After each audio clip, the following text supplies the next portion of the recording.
Usually when we talk about, like, human cruelty, there's this expectation of a physical deterrent. Right, like an immediate consequence. Exactly. Think about the classic schoolyard dynamic. If someone says something cruel to someone else, you instantly see the other person's face drop. Yeah, and that visible pain, it triggers empathy for most people. Or at the very least, you have the risk of a teacher seeing it. Yeah. Or the person just hitting you back. There's accountability basically baked into the physical world. Oh, totally. The physical space forces friction. Right.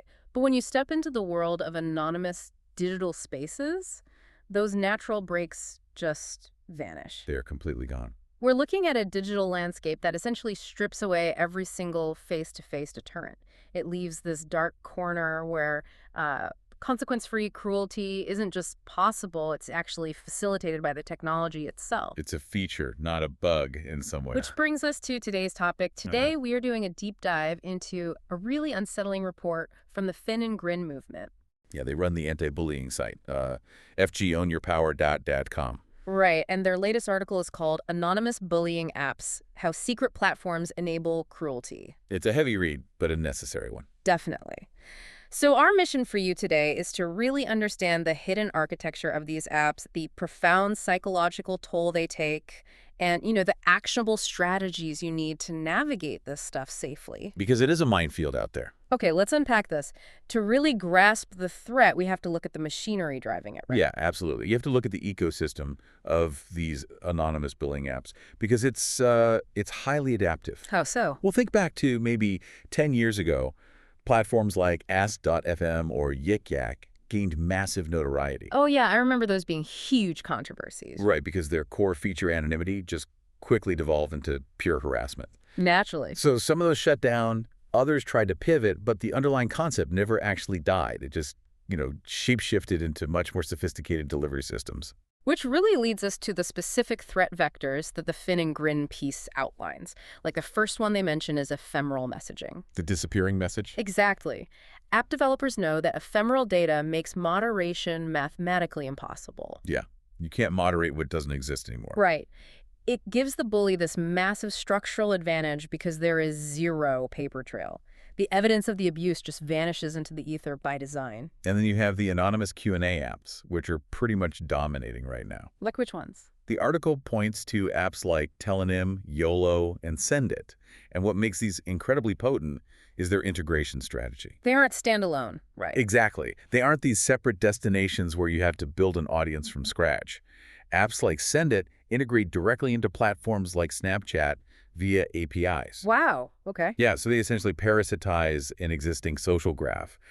A user posts a colorful sticker on their highly visible Snapchat story saying, tell me a secret. And then the responses come in completely anonymously. Precisely. It's almost like setting up a complaint box in the center of a crowded office, but the box is wired to a megaphone. That's a great way to put it. The anonymity doesn't just hide the author. The platform actively amplifies the cruelty to the whole room. It merges the public square of a person's social life with this really dark, hidden alleyway. It's terrifying. And then the article goes into social gaming platforms and unmoderated video chats with strangers. But there's a component they mention that completely shifts the landscape. Oh, you're talking about the AI frontier. Yes, the AI piece is just wild. The Fin and Grin article cites this 2025 finding from the RAND Corporation. And it's specifically about AI-powered deepfake harassment in K-12 schools. K through 12, middle schoolers and high schoolers. Right. Malicious actors now have access to generative AI tools that require zero technical skill. I mean, literally none. So anyone can do it. Anyone. They can create and disseminate altered, highly damaging images and videos of their peers and just distribute them through these anonymous channels. When you realize we're dealing with AI-generated deepfakes at the middle school level, that old advice of just block them. Oh, it's completely obsolete. Yeah. The reputational damage is instantaneous. So my question is, they've designed this space with basically zero friction for cruelty. But why does that specifically break our brains so much faster than, say, someone yelling at us in a hallway? Well, what's fascinating here is that it comes down to the evolutionary biology of threat detection. Okay, break that down for me. Sure. So our brains are deeply wired for social connection and tribal placement, right? To feel safe, we need to know where we stand and who our allies are. Right, basic survival stuff. Exactly. When you're attacked in person, your amygdala, which is basically your brain's alarm system, can process the source of the threat.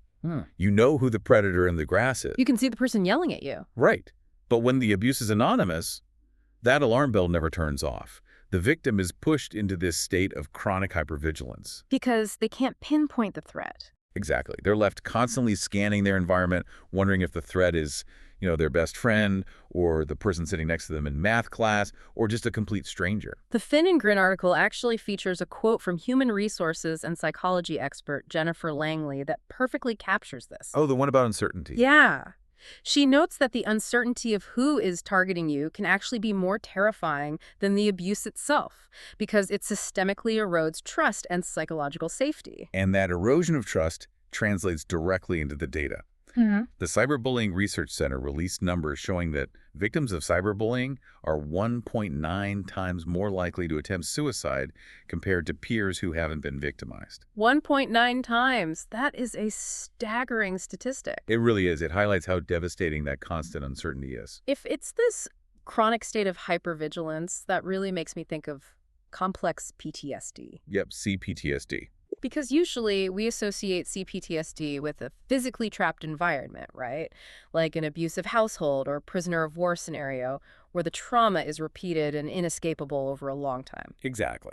Are you saying a teenager's smartphone is basically acting as a digital, inescapable household? That is precisely the mechanism. The American Psychological Association notes that CPTSD develops when the victim feels there's no viable escape. And you can't really escape your phone these days. Exactly. An app on your phone means the bully follows you into your bedroom, to the dinner table, even on your family vacation. So the baseline trust in humanity is just shattered. Totally shattered. You see severe difficulties in emotional regulation, identity disturbance, which basically means a total loss of self-worth and massive social isolation. Because the mental burden of constantly guessing who hates you is just too heavy to carry. It's exhausting. So what does this all mean for us as a society? We always hear about this framed as a youth issue. Pop culture almost treats cyberbullying as this, grim rite of passage for Gen Z. Which is such a dangerous framing. Right, because I imagine the human brain doesn't suddenly develop immunity to anonymous abuse just because you turn 25. Oh, absolutely not. The underlying mechanism damages adults just as severely. Interesting. Yeah, the Fin and Grin source highlights a study from the Yale School of Medicine by Bott and colleagues. And they weren't looking at teenagers at all. Who were they looking at? They were looking at military hazing. Wait, really? Military hazing? How does a soldier's experience in a barracks connect to a middle schooler using the Send It app? Because both environments rely on obscured accountability. Ah, okay. The Yale study detailed how military hazing often occurs in environments where perpetrators are shielded by this collective wall of silence. It's essentially structural anonymity. That makes sense. And they found a really strong link between this obscured accountability and PTSD and suicidal ideation through a concept they call double mediation. Wait, double mediation? So you're saying the psychological trauma isn't just the bullying itself? Right. It's the bullying plus the institution's failure to care or protect you. Wow. So the trauma of the initial abuse is compounded by the systemic betrayal of not having anyone held responsible. Exactly that. The core driver, which is obscured accountability facilitating severe psychological harm, is perfectly consistent across demographics. If the system allows you to be hurt invisibly, you lose faith in the system itself. Precisely. And the article backs up this whole demographic spread by citing leading age. They reported a 300% increase in the digital exploitation of the elderly since 2020. 300%. Yeah, it's wild. Sophisticated scams, social engineering preying on vulnerabilities, and it's all enabled entirely by anonymous or deceptive online personas. It just proves that the weaponization of online anonymity attacks human vulnerability at literally any age. Because it bypasses our evolved heuristics for trusting people. Right. Things like eye contact, tone of voice, shared physical context. When you remove those, anyone is vulnerable. So knowing how deeply this damages the human psyche, we really have to talk about detection. Yeah, we can't just admire the problem. Right. Think about the people in your own life. How do you spot something that software engineers have specifically optimized to be invisible? Well, you have to look for the behavioral ripples rather than the digital splash. The behavioral ripples. I like that. StopBullying.gov outlines several critical red flags. You see, Anonymous apps fly under the radar because they don't look like dark web tools. They just look like colorful games. Exactly, they're gamified utilities. So you can't just monitor the screen, you have to monitor the user. So if your partner or your child suddenly starts flipping their phone face down every single time you enter the room, you aren't just looking at a desire for privacy. No, you might be looking at the behavioral ripple of anticipating an attack. Wow. What else should people look out for? Sudden withdrawal, extreme secrecy regarding devices, avoidance of social activities, or, an unexplained drop in performance at school or work. Those are the behavioral shifts. The article also points out physical symptoms, though, like unexplained headaches or stomach aches. Oh, the brain-gut connection is so vital here. Yeah, because chronic stress from anticipating the next anonymous message just floods the body with cortisol, right? Yep, and that manifests as real physical pain. Your body is quite literally physically rejecting the digital environment. The body keeps the score. It always does.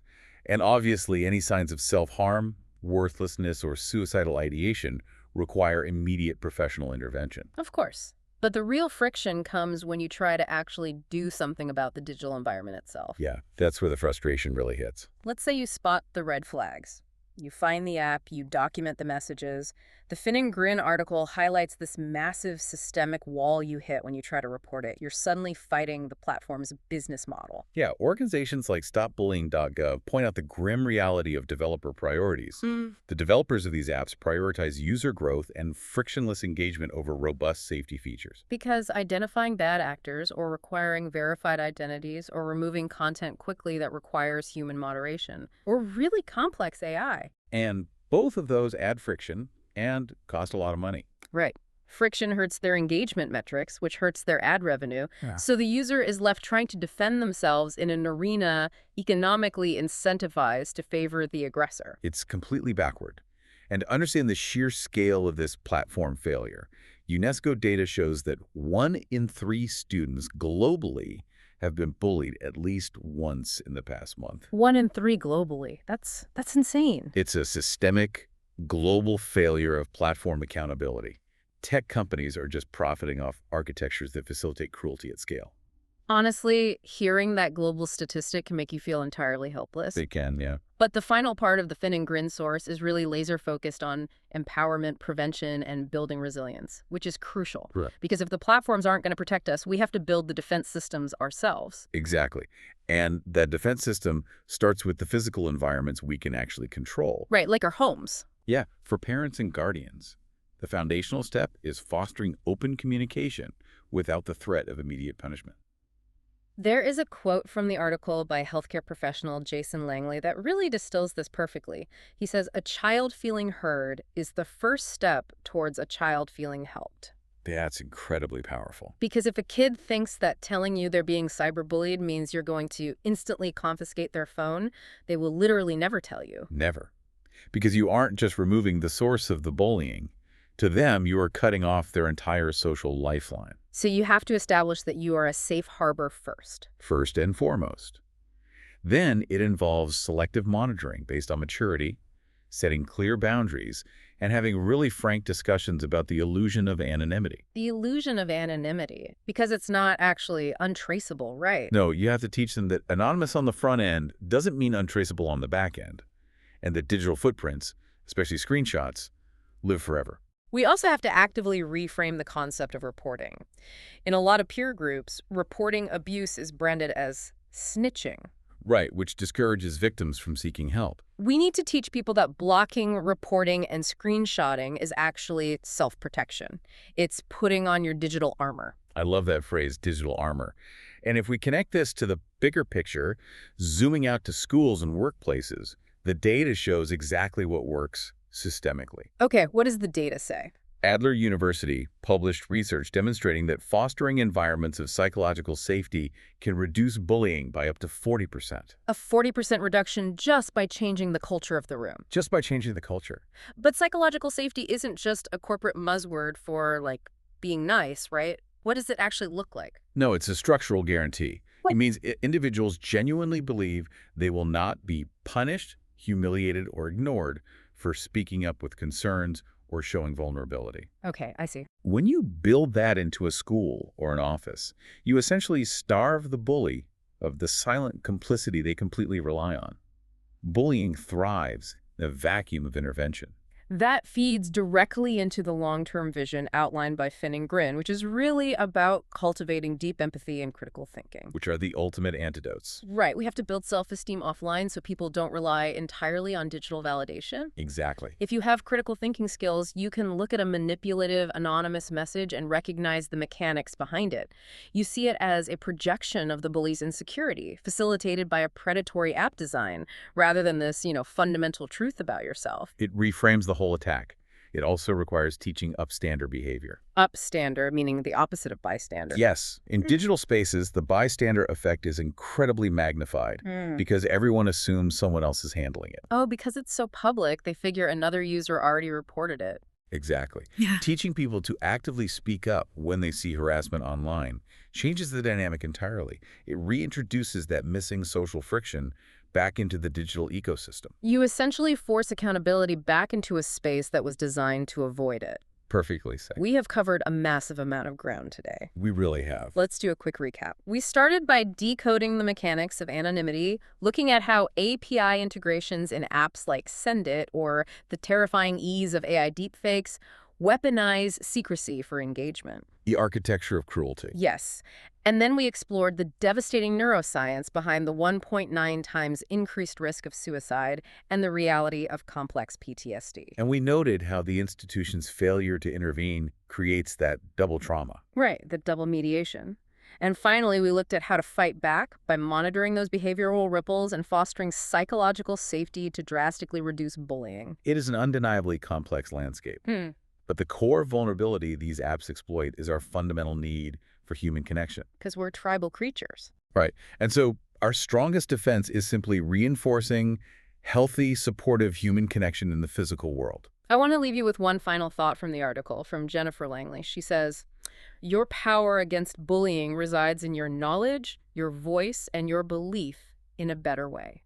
That's a great note to end on. You are not helpless against these algorithms. But before we sign off, what is the one overarching question we should take away from all this data? Something to mull over. Well, I think we need to look closely at the long-term trajectory here. We've established that the human brain requires genuine, accountable, social connection to feel secure. Yeah, that's baseline human biology. Yet we are increasingly participating in these anonymous, consequence-free digital arenas.